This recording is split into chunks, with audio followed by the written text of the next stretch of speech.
कहानी की शुरुआत होती है एक छोटे से गांव में, जहां प्रतिवर्ष एक सोने की महफिल होती थी। गांव वाले इस महफिल का इंतजार करते रहते थे, क्योंकि इसमें एक चमत्कारी जादूगर भी आता था। पहला चमत्कार। एक बार जब महफिल शुरू हुई, सभी लोगों को हैरानी होती है, क्योंकि सबके हाथ में सोने के टुकड़े होते हैं। जब सब एक दूसरे की ओर देखते हैं तो उनकी आंखों में चमक आती है। जादूगर का परिचय। तभी महफिल में एक रहस्यमय जादूगर आता है, जिसका चेहरा एक मुस्कान से भरा हुआ है। उसने सभी को बताया कि वह किसी की भी इच्छा को पूरा कर सकता है। दूसरा चमत्कार। जादूगर ने एक छोटे से बच्चे को बुलाया और कहा, तुम्हारी कोई भी इच्छा पूरी हो सकती है। बच्चा मुस्कुराया और चाहा कि उसके गांव में हमेशा खुशी बनी रहे। और देखो, वही बच्चा गांव वालों के दिलों का राज बन गया। तीसरा चमत्कार।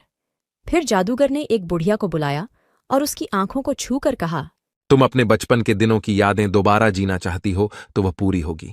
और बुढ़िया की आंखों से एक आंसू गिरा। वह फिर से जवान हो गई और अपने बचपन के दिनों को खुशी खुशी जीने लगी। चौथा चमत्कार। जादूगर ने एक युवक को बुलाया और कहा, तुम अपने गांव को सशक्त बनाना चाहते हो तो तुम्हें मेहनत करनी होगी।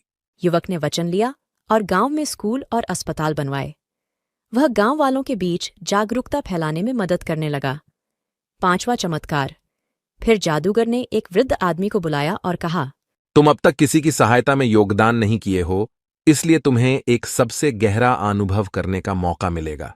वृद्ध आदमी ने एक गरीब आदमी की मदद की और उसके दिल को छू लिया। अचानक सभी लोग देखते हैं कि जादूगर कहाँ गया है। उन्हें वह कहानी का अंत मिलता है।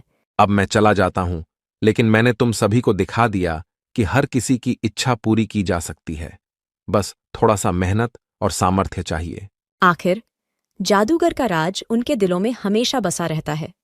गांव वाले समझते हैं कि वास्तव में उनकी खुशियां, सफलता और परिवार का समृद्धि उनके अंदर ही छिपी हुई है। अंत। इस प्रेरणादायक कहानी से हमें यह सीखने को मिलता है कि जीवन में सफलता पाने के लिए हमें मेहनत, सामर्थ्य और दूसरों की मदद करने की आदत डालनी चाहिए। चमत्कार हमारे अंदर ही होता है, बस हमें उसे खोजने का साहस रखना चाहिए। प्रश्न: क्या आप भी अपनी इच्छाएं पूरी करने के लिए मेहनत करने को तैयार हैं?